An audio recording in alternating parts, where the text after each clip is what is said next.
kinakain natin, mga baboy, baka, junk food, di ba? Minsan maraming nagiging sakit. Paano mo malalaman na medyo quote-unquote madumi na o marami ng toxin sa katawan? Ito yung mga possible na senyales. Yung lagi kang constipated. Siyempre, mas gusto natin regular ang dumi mo. Laging may bad breath, body odor. Minsan, baka masyadong spicy o biglang tumataba ka. O yung pag-iisip mo, medyo may brain fog ka. O nagkakaroon ka ng mga rashes. Okay? Pwede rin yan. Hindi makatulog, na lalagas yung buhok, puro arthritis, masakit yung katawan. So, ito yung parang detox natin. Actually, matagal ko na ito ginagawa, pero lately, mas ginagawa ko siya. Siyempre, pag tumatanda tayo, i-try natin.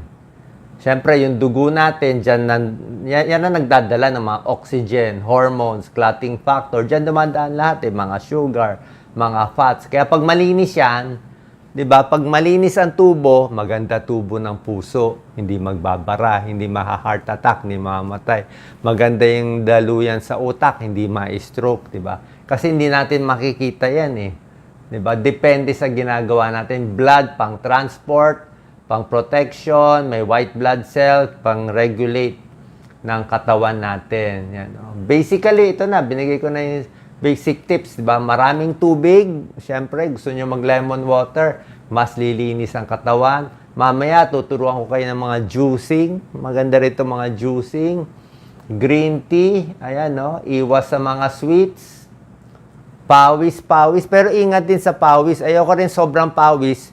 Baka ma-dehydrate ka, masira yung kidneys, mag-kidney failure. Kung magpapawis sa atin, sobra init, mas maganda mag-exercise nga sa malamig eh. Kung sa mall na lang kayo maglakad eh. Drink more water, bawas karne, bawas baboy, baka. Tingnan natin kung kaya nyo. Eat more fiber, stress less, and tulog. Isa-isahin natin. Tsaka yung liver at kidneys natin, naglalabas din yan ng mga dumi sa katawan. So makakatulong yan. Yan nagre-remove ng kidneys at liver ng toxin sa katawan. Ito sa pag-ihi, sa pagdumi, dyan lumalabas. Kung titingnan nyo, magugulat kayo yung hindi kumakain ng baboy, baka, ayan lalo na yung mga vegetarian, mas mahaba buhay nila, 6 to 10 years. Okay, mas payat sila. So, dagdag buhay. Kaya nga yung mga Seventh-day Adventist, may pag-aaral, mas mahaba buhay. Yung meat eaters, araw-araw, taba, lechon, baboy, ano pa ba, sisig, favorite natin, fast food, fried chicken every day. Ayan, 2 times nagkakabara sa puso. Tignan nyo to. Pag beef ang kinakain mo at beans, tignan mo karne, red meat o gulay. 20% ng protein, pareho. Okay, may protein sila. Pero ang steak, 80% ng calories niya, puro taba. Saturated fat. Bad fat. Pag ito naman, halos walang saturated fat. 5% na puro siya complex carbohydrates. Hindi nagpapataas ng blood sugar. Ito may hormone pa. Ito pampataas ng cholesterol pa, yung karne. Ito may steroids pa minsan, may antibiotic pa kung ano ini-inject sa baboy, sa baka, kaya hindi na nga maganda. Ito nakaka-constipate, walang fiber.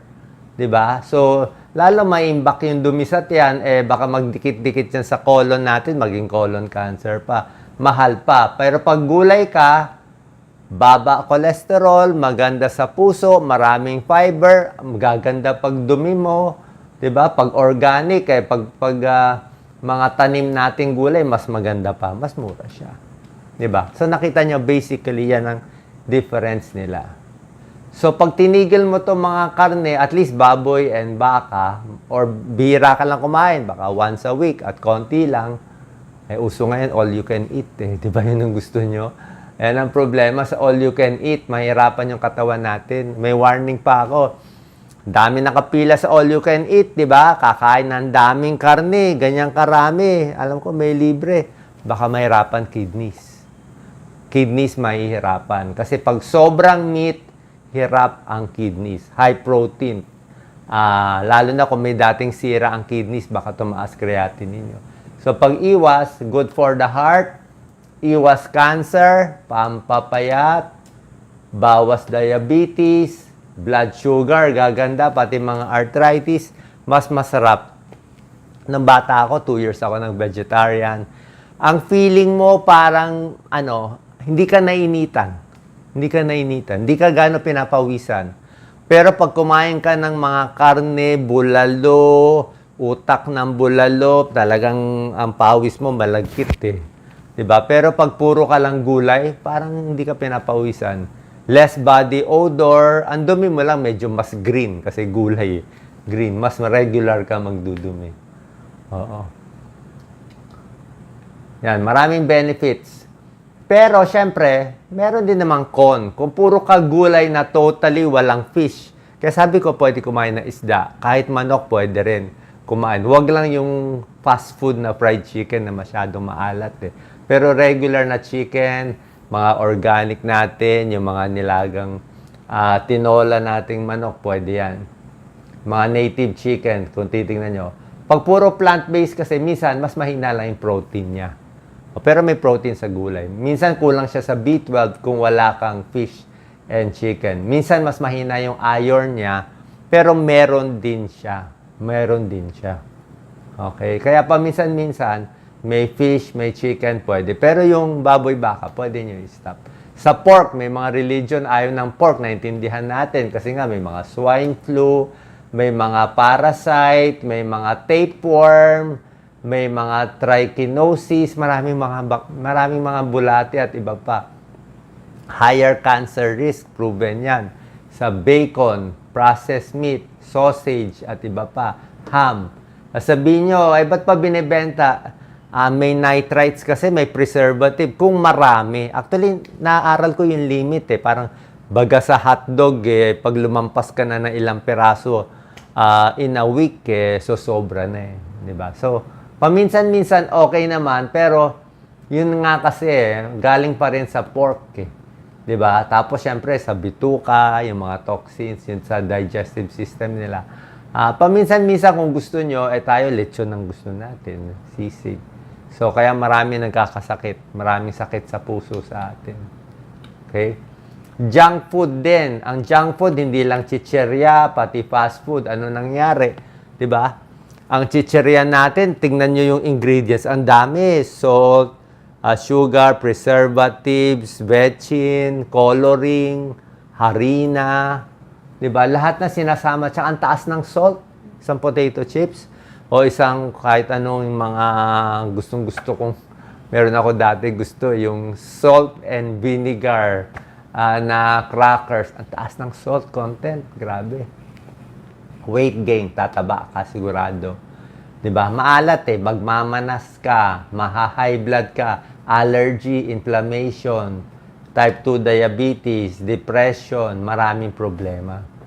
Nakita ko nga minsan sa healthy options, nagbebenta sila ng healthier mga chips. Pero nung nakikita ko, parang mas healthy nga kasi minsan potato and salt. Dalawa lang ang laman niya, potato and salt.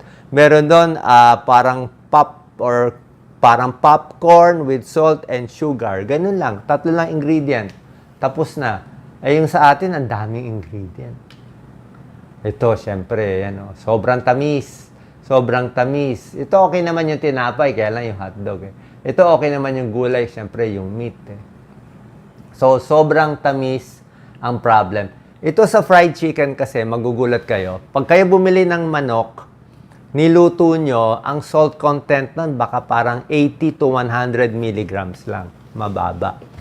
Required natin mga 2,000 in a day. 2,000 in a day milligrams. Pero pag ginawa mong itong mga nasa fast food natin, ang may kasalanan dito yung butter, yung halo, yung harina. Yung harina niyang napakasarap, doon dumidikit lahat ng herbs and spice and salt. From 100 milligrams sa fried chicken natin, pag ito, 1,000 milligrams na, times 10. Kaya nung kinakain ko nga yung sa fast food, masarap, kaya lang super alat, nakatago lahat dyan. Na doble yung alat. Yun ang problema. So, lalampas tayo sa alat in a day. Kaya maraming high blood, maraming may kidney failure sa Pilipinas. Para luminis, more gulay, more vegetables, daming tubig, iwas alak. Ayan, pakita natin. Yan, tubig talaga. 8 to 10 glasses of water. Sabi mo, Doc, kumain ako ng noodles, kumain ako ng junk food, okay lang, minom naman ako 3 basong tubig. Hindi daw pwede ganun. Sabi ng nephrologist, wala daw daya-daya sa ganun. Okay, minom ka ng tubig. Pero yung alat na kinain mo, 2,000 milligrams, tatama pa rin sa katawan yun. Nandun pa rin sa katawan. Ito, pinakamagandang gulay. Broccoli, mahal. Cauliflower, mas mura. Ito mga repolyo, lahat yan. Lettuce, anti-cancer properties. Napakaganda. Cruciferous vegetable. May pag-aaral yan sa Amerika. Blueberries, mahal to. Strawberry na lang tayo. Strawberry, ang daming antioxidant, anti-cancer, low calorie pa. Huwag mo na lagyan. Basta kakainin mo na siya as like that. Garlic, syempre, para sa high blood, para sa cholesterol, anti-inflammatory, antibacterial, lahat na pwede. Bawang. Pero hindi siya ganun kalakas sa high blood and cholesterol. May tulong lang siya. Apple, pinakamaganda.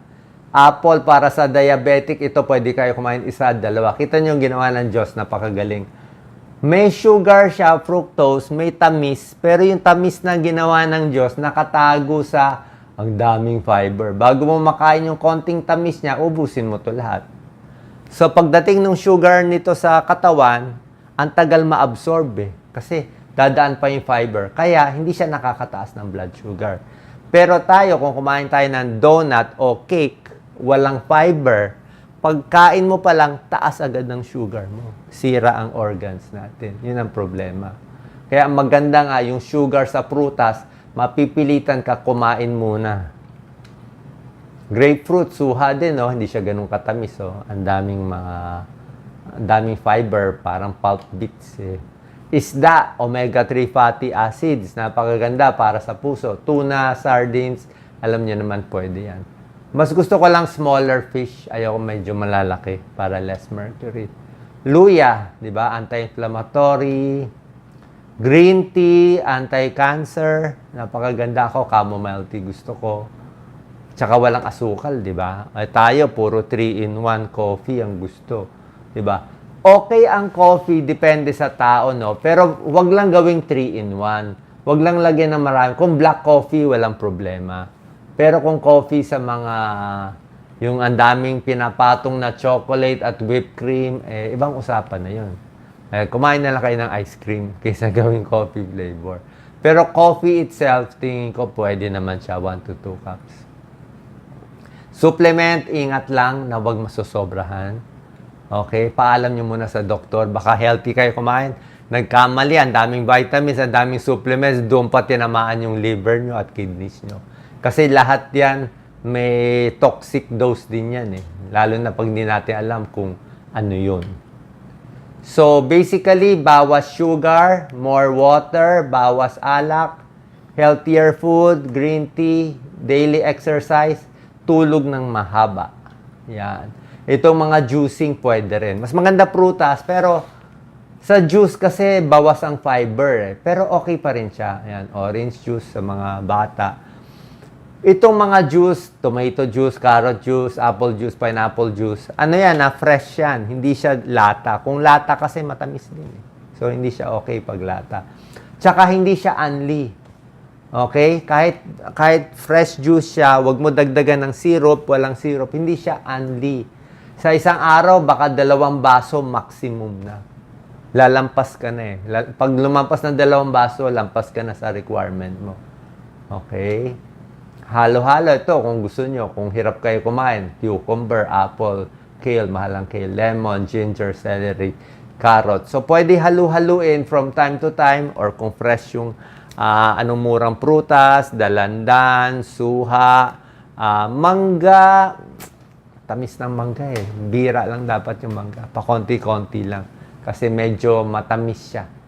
Okay? So, sana pa nakatulong to para maging mas healthy. Try nyo lang. Less baboy, less pork, less beef.